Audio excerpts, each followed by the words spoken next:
오늘 우리는 신앙의 가장 근본적인 질문 중 하나, 바로 나는 진정으로 그리스도 안에 있는가? 라는 물음에 대해 깊이 탐구해보고자 합니다. 이 메시지는 당신의 믿음을 점검하고 참된 구원의 확신에 이르는 길을 밝혀줄 것입니다. 본격적인 이야기에 앞서 잠시 시간을 내어 구독과 좋아요를 눌러주시면 이 은혜로운 말씀이 더 많은 분들에게 전달되는데 큰 힘이 됩니다. 이 채널을 통해 하나님의 진리가 널리 퍼져나가도록 함께 동참해 주시길 부탁드립니다. 여러분의 삶에 하나님의 평안이 가득하기를 기도합니다. 작년에 제가 유럽의 한 세속적인 대학교에서 강의할 기회가 있었습니다. 강의실에 들어서는 여학생들을 보았을 때 제 마음은 즉시 그들에게로 향했습니다. 19, 20살의 젊은이들, 분홍색, 보라색으로 머리를 염색하고 온몸에 피어싱을 한 소위 유럽의 최신 유행을 따르는 모습들이었습니다. 저는 강의를 시작하기 전에 그들에게 한 가지 질문을 던졌습니다. 우리 세대가 바로 아름다움을 파괴한 세대일까요? 우리는 아름다움의 죽음을 목격하고 있는 것이 아닐까요? 그리고 이어서 조금은 세속적으로 들릴 수 있는 질문을 하나 더 했습니다. 혹시 여기 있는 학생들 중에 BBC에서 제작한 드라마 오만과 편견을 본 사람이 있나요? 그러자 정말 많은 여학생이 손을 들었습니다. 저는 다시 물었습니다. 솔직하게 대답해 주세요. 그 드라마를 보고 난 후에 혹시 일종의 우울감, 슬픔, 혹은 상처받은 듯한 마음을 느껴본 적이 있나요? 잠시 침묵이 흐른 뒤 가장 강해 보였던 학생들조차 멋쩍게 고개를 끄덕였습니다. 저는 말했습니다. 왜 그랬을까요? 어쩌면 우리 시대의 문화가 소중함이라는 가치를 전혀 모르기 때문은 아닐까요? 진정한 아름다움, 여성성과 남성다움의 본질을 잃어버렸기 때문은 아닙니까? 우리 문화는 본래 복음이 가르쳤던 단순함, 아름다움, 고결함, 탁월함과 같은 소중한 가치들을 사치와 관능, 방탕함으로 변질시켜 버렸습니다. 저는 그들에게 단언했습니다. 여러분은 아름다움의 죽음을 목격한 문화 속에 살고 있습니다. 한 문화가 하나님으로부터 멀어지면 멀어질수록 그 문화는 죽음과 도덕적 타락, 추함으로 가득 차게 됩니다. 마치 무덤 속에서 긁어낸 것과 같은 끔찍한 것들로 채워지는 것이죠. 이것이 바로 제가 종교개혁의 본질을 이야기할 때 그 시작이 구원론에 있다고 믿는 이유입니다. 구원에 대한 올바른 이해가 바로 서야 그 진리가 교회와 가정, 그리고 사회 전체로 흘러가기 때문입니다. 기독교가 전파되기 이전의 유럽을 생각해 보십시오. 우리의 조상들은 문명과는 거리가 먼 혼란과 야만의 시대에 살았습니다. 그러나 기독교가 들어오면서 진정한 아름다움과 미덕의 개념이 자리 잡기 시작했습니다. 젊은이 여러분, 이것을 깊이 생각해 보길 바랍니다. 우리가 추구하는 것은 딱딱하고 숨막히는 율법주의가 아닙니다. 우리가 갈망하는 것은 그리스도의 아름다움이 우리 각자의 삶과 가정, 그리고 사회의 모든 영역에 스며드는 것입니다. 어떤 분들은 이곳에 오실 때 엄격한 규칙과 율법적인 잣대만을 생각하셨을지도 모릅니다. 하지만 저는 그것에 대해 말하려는 것이 아닙니다. 제가 말하고자 하는 것은 하나님의 지혜, 그분의 율법이 가진 아름다움, 그리고 성령의 열매입니다. 사랑, 기쁨, 평화, 인내, 친절, 선함, 신실함, 온유, 그리고 절제. 한 사람의 영혼 안에서 실현되는 산상수훈의 장엄함. 이것이 바로 우리가 찾고 있는 것이 아니겠습니까? 예수 그리스도의 복음이 우리 내면에서 역사하여 우리를 변화시키는 것, 그것이 바로 그리스도인으로서 우리가 물려받은 유산입니다. 저는 이 자리에 있는 젊은이들을 향한 뜨거운 마음을 주체할 수 없습니다. 여러분이 어떤 특정한 방식으로 살려고 애쓰다가 복음의 핵심을 놓치지 않기를 간절히 바랍니다. 복음의 핵심은 하나님의 성령이 우리 안에서 역사하여 우리의 본성을 변화시키는 것입니다. 그 본성의 변화를 통해 우리는 새로운 피조물이 됩니다. 그리고 새로운 피조물이 되면 우리의 애정이 변화하고 그 변화된 애정은 우리를 하나님과 그분의 지혜로운 말씀, 그리고 위대한 율법으로 이끌어갑니다. 더 이상 율법은 무거운 짐이 아니라 발견하고 살아내야 할 가장 장엄하고 기쁜 것이 됩니다. 저는 여러분이 이 자리를 떠날 때 온전히 회심하여 그리스도와 연합하고 하나님의 성령으로 충만해지기를 바랍니다. 여러분이 그리스도 안에 있다는 사실을 가장 성경적인 방식으로 확신하기를 원합니다. 그렇다면 우리가 진정으로 그리스도 안에 있는지 어떻게 알 수 있을까요? 먼저 여러분이 구원받았을 때 들었던 복음을 되짚어봐야 합니다. 당신은 정의로우신 하나님에 대한 복음을 들었습니까? 하나님은 정의로우시기 때문에 그분의 정의가 속죄를 통해 먼저 만족되지 않고서는 죄를 단순히 용서하실 수 없다는 사실을 들었습니까? 당신이 들었던 복음은 십자가 위에서 완전한 인간이시며 육신을 입으신 하나님, 예수 그리스도에게 당신의 모든 죄가 전가되었고 그분이 전능하신 하나님의 진노를 대신 받으셨다는 사실을 말해주었습니까? 그리고 그분의 죽음으로 하나님의 정의가 만족되었고 하나님의 진노가 누그러졌으며 죄인이었던 우리가 하나님 앞에 나아가 온전히 용서받을 수 있는 길이 열렸다는 것을 가르쳐 주었습니까?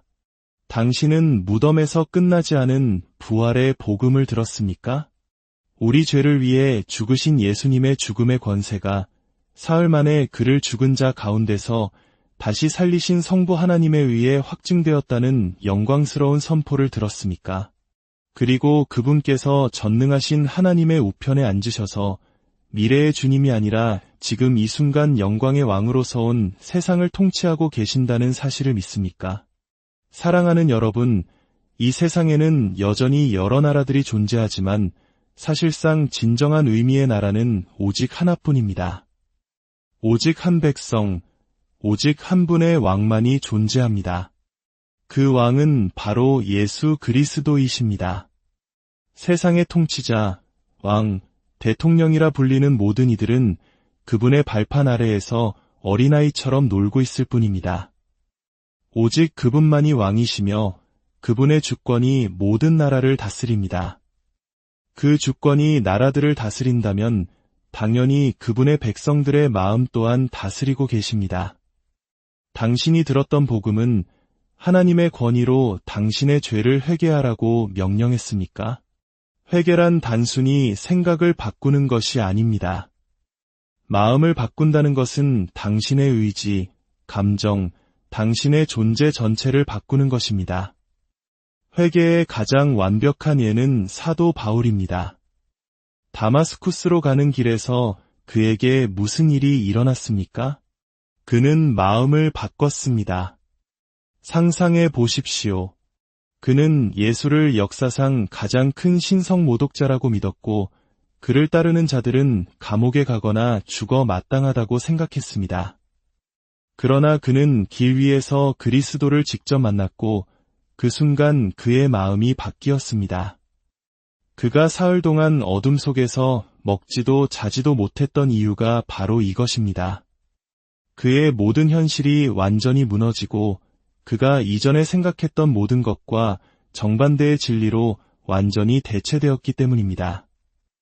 이제 그는 자신이 신성 모독자라 불렀던 분이 바로 하나님이시며 왕이시며 하나님의 아들이심을 알게 되었습니다. 그리고 자신이 죽이려 했던 사람들이 바로 지극히 높으신 하나님의 백성이라는 것을 깨달았습니다. 이것이 바로 회개입니다. 그의 마음이 바뀌었고 그 바뀐 마음의 힘이 바뀐 삶으로 이어진 것입니다. 당신이 들은 복음은 구원의 능력에 대해 말해주었습니까? 구원은 단순히 인간의 결정에 의한 것이 아닙니다. 만약 칭의가 단지 인간의 결정에서 비롯된다면 성화 역시 인간의 또 다른 결정에 의존하게 될 것입니다. 많은 사람들이 그렇게 믿습니다. 나는 올바른 선택을 해서 구원받았지만 계속해서 올바른 선택을 하지 않았기 때문에 성화의 길로 나아가지 못했다. 사랑하는 여러분, 그것은 사실이 아닙니다. 여러분의 구원, 회개, 믿음은 모두 거듭남의 결과입니다. 하나님의 성령께서 행하시는 이 장엄한 재창조의 사역을 통해 여러분은 새로운 피조물이 되었습니다. 새로운 피조물이 되었기에 여러분은 이제 반드시 그분을 따르게 될 것입니다. 왜냐하면 여러분의 본성이 그분과 일치하도록 변화되었기 때문입니다. 그리하여 여러분의 애정은 그분께 쏟아지고 여러분의 의지는 그리스도께로 이끄는 그 애정에 의해 통제됩니다. 이제 여러분의 마음은 그분의 것입니다. 만일 어떤 사람이 그리스도 안에 있으면 그는 새로운 피조물입니다. 이것은 단순한 성경적 시가 아니라 성경적 진리입니다. 이것은 단지 소망하는 약속이 아니라 하나님의 가장 작은 자녀 안에서도 실현되는 현실입니다. 그들은 하나님의 새로운 창조물이 된 것입니다. 하나님께서는 여러분 안에서 선한 일을 시작하셨으며 그것을 완성하실 것입니다. 그분은 결코 여러분을 놓지 않으실 것입니다. 이것이 기독교의 가장 놀라운 진리 중 하나이며 당신이 진정으로 거듭났다는 가장 큰 증거 중 하나입니다. 바로 당신의 삶에 미치는 하나님의 섭리가 피할 수 없는 것이라는 사실입니다. 그분은 모든 일 속에서 가르치시고 축복하시고 때로는 징계하시며 당신을 그분의 아들 예수 그리스도의 형상으로 빚어가고 계십니다. 이 변화는 마지막 날에만 일어나는 것이 아닙니다. 구원은 과거 시제입니다. 우리는 오직 믿음으로 의롭다 하심을 받았습니다. 그러나 우리를 의롭다 하신 하나님께서는 지금 현재 시제로 우리를 거룩하게 하고 계십니다. 인간에게는 두 가지 문제가 있습니다. 첫째는 죄의 정죄이고 둘째는 죄의 권세입니다. 죄의 정죄는 우리의 칭의에서 해결되었습니다. 그리스도 때문에 우리에게는 더 이상 정죄가 없습니다. 그렇다면 죄의 권세는 어떻습니까? 죄의 권세는 중생, 즉 거듭남의 교리 안에서 해결됩니다. 우리는 새로운 피조물이 되었습니다. 물론 이것이 그리스도인이 죄로부터 완전히 자유로워지거나 죄와의 싸움이 없어진다는 의미는 아닙니다. 하지만 중생을 통해 우리는 새로운 갈망을 가진 새로운 피조물이 되어 하나님을 향한 새로운 성향을 가지고 다른 방식으로 살아가게 됩니다. 그리고 우리가 그 성향에서 벗어날 때 성령께서 우리를 치시고 우리 자신의 죄에 대해 메스꺼움을 느끼게 하시며 우리는 그의 것이기에 반드시 그리스도께로 돌아가게 됩니다. 이러한 배경 위에서 사도 바울은 고린도후서 13장 5절에서 이렇게 말합니다. 너희는 믿음 안에 있는가? 너희 자신을 시험하고 너희 자신을 확증하라. 예수 그리스도께서 너희 안에 계신 줄을 너희가 스스로 알지 못하느냐? 그렇지 않으면 너희는 버림받은 자니라. 오늘날 많은 교회에서 이 말씀은 거의 들을 수 없습니다. 만약 누군가 목사에게 제가 구원받았는지 잘 모르겠습니다 라고 말한다면 대부분의 목사들은 이렇게 대답할 것입니다. 예수님을 마음속에 영접하는 기도를 한 적이 있나요? 진심이었나요? 그렇다면 그리스도께서 당신 안에 계십니다. 이건 그냥 마귀가 당신을 괴롭히는 것뿐이에요. 이것은 사도 바울이 사람을 다루는 방식이 아니었습니다. 그는 너 자신을 시험하고 확증하라고 말했을 것입니다. 성경에 비추어 너의 삶을 점검하여 하나님의 생명의 흔적이 있는지 살펴보아라. 그리고 만약 젊은이가 계속 죄악된 길을 간다면 바울은 이렇게 경고했을 것입니다. 내가 구원을 잃어버렸다는 뜻이 아니라 너의 구원이 처음부터 거짓이었다는 증거를 내가 보여주고 있다는 뜻이다. 그렇다면 우리는 어떤 기준으로 우리 자신을 시험해야 할까요? 우리는 성경으로 돌아가야 합니다. 특히 요한일서는 구원에 대한 성경적 확신을 주기 위해 기록된 놀라운 책입니다. 요한일서 5장 13절에서 사도 요한은 이렇게 말합니다. 내가 하나님의 아들의 이름을 믿는 너희에게 이것을 쓰는 것은 너희로 하여금 너희에게 영생이 있음을 알게 하려 함이라. 이 책은 우리에게 구원의 성경적 확신을 주기 위해 고안되었습니다. 그러나 동시에 이 책에 기록된 증거들과 내 영혼의 상태를 비교하며 내가 진정으로 믿는 자인지 아니면 나를 더 깊이 성찰하도록 이끄는 건강한 두려움을 가져야 하는지 점검하게 하는 역할도 합니다.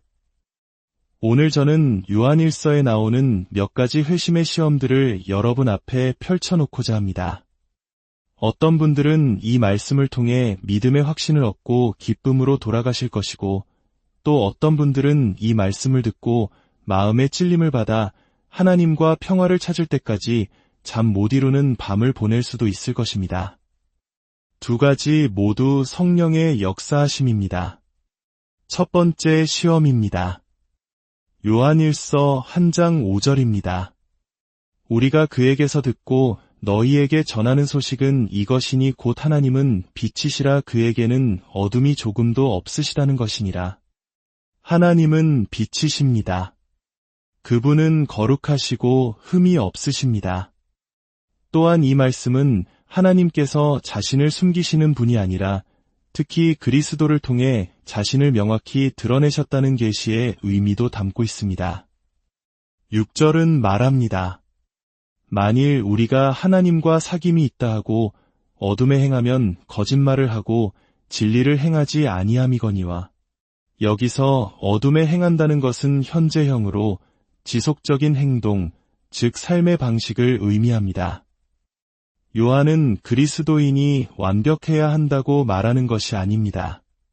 그는 믿는 자의 삶 전체를 볼 때 하나님의 계시, 즉 그분의 인격과 뜻에 따라 살고자 하는 경향과 성향이 있음을 말하고 있습니다. 여러분의 삶은 어떻습니까? 비록 넘어지고 실패할 때도 있지만 전반적으로 여러분의 삶이 점점 더 하나님의 뜻에 순응하는 방향으로 나아가고 있습니까? 이것이 첫 번째 시험입니다. 하나님의 자녀는 빛 가운데서 행하는 삶의 방식을 가집니다. 두 번째 시험은 놀라운 진리입니다. 8절입니다. 만일 우리가 죄가 없다고 말하면 스스로 속이고 또 진리가 우리 속에 있지 아니할 것이요 만일 우리가 우리 죄를 자백하면 그는 미쁘시고 위로우사 우리 죄를 사하시며 우리를 모든 불의에서 깨끗하게 하실 것이요. 이것은 신자의 삶에서 죄 없는 완벽함이란 불가능하다는 것을 보여줍니다.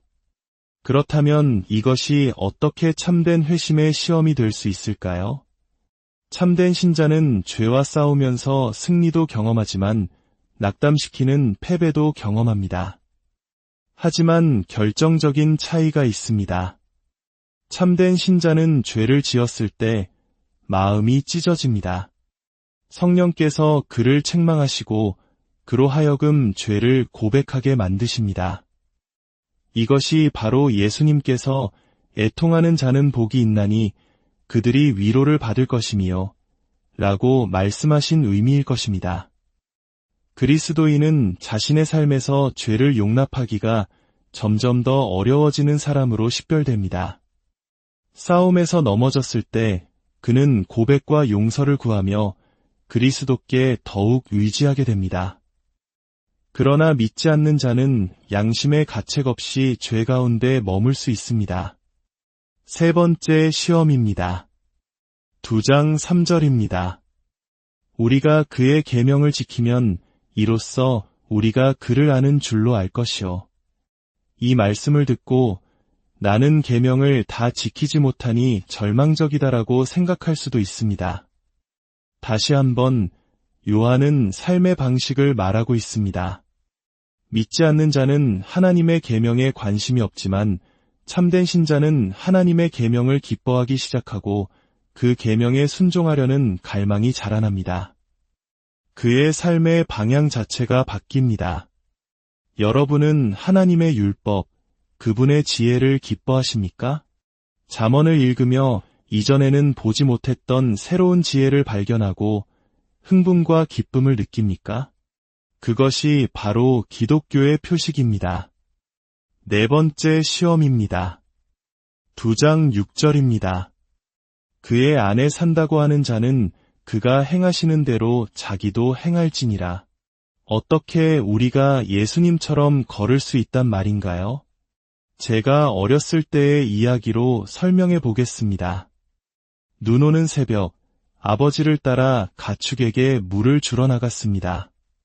거구의 아버지는 큰 보폭으로 눈 위를 성큼성큼 걸어가셨고, 저는 그 뒤를 따르며 아버지의 발자국에 제 발을 맞추려고 필사적으로 노력했습니다. 저는 비틀거리고 넘어지기 일쑤였습니다. 밖에서 누군가 그 모습을 봤다면 저를 비웃었을지 모릅니다.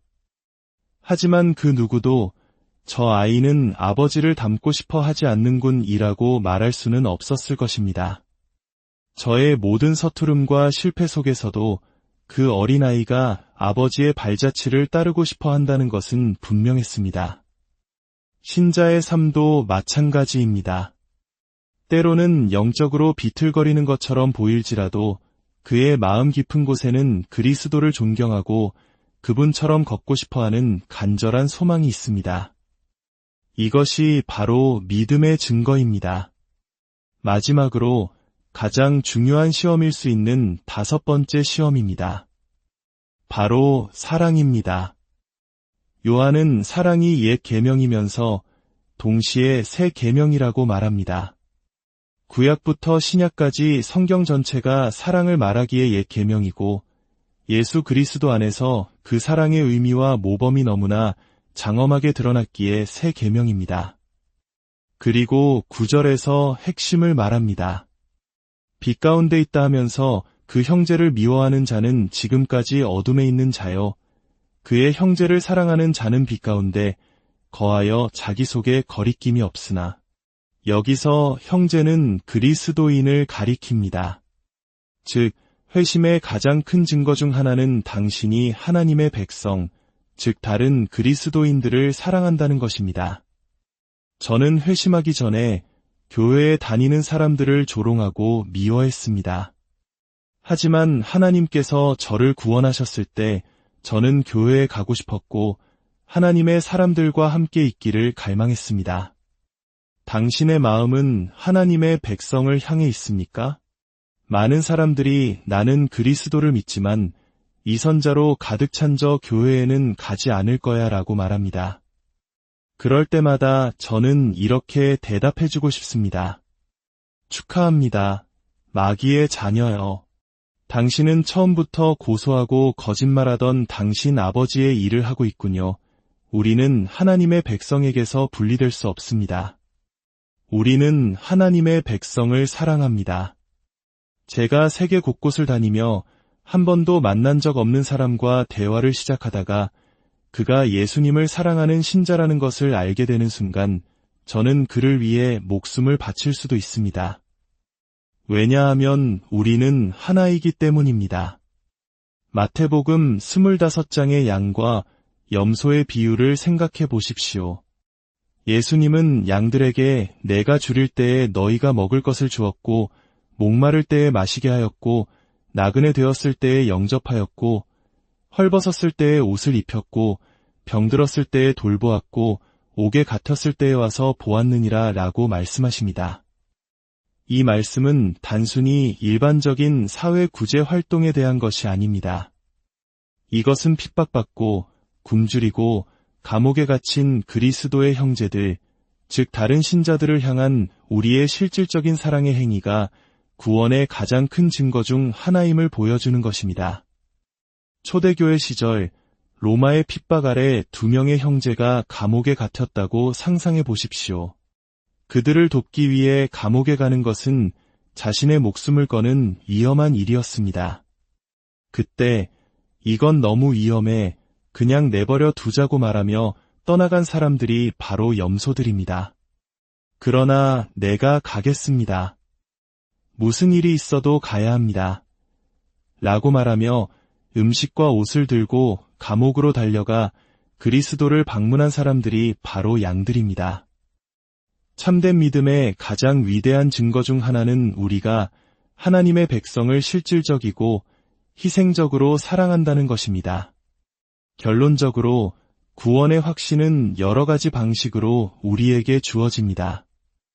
회심의 순간에 부어주시는 성령의 초자연적인 증거, 수년간의 신앙 여정 속에서 우리 삶을 인도하시는 하나님의 섭리, 그리고 하나님의 말씀이라는 거울 앞에서 하나님께서 나를 변화시키고 계시는구나 라고 정직하게 고백할 수 있을 때 확신은 더해집니다. 그러나 가장 위대한 증거 중 하나는 우리가 마음과 뜻과 힘을 다해 주 우리 하나님을 사랑하고 우리 이웃을, 특히 그리스도 안에 있는 우리 형제를 사랑하는 것입니다. 여러분 안에 하나님의 역사가 있습니까? 여러분의 영혼 안에 하나님의 생명이 있습니까? 그들의 열매로 그들을 알리라. 고 주님은 말씀하셨습니다. 오늘 이 말씀이 여러분 각자의 믿음을 깊이 성찰하는 귀한 계기가 되었기를 바랍니다. 여러분의 삶의 여정 가운데 하나님의 인도하심과 은혜가 늘 함께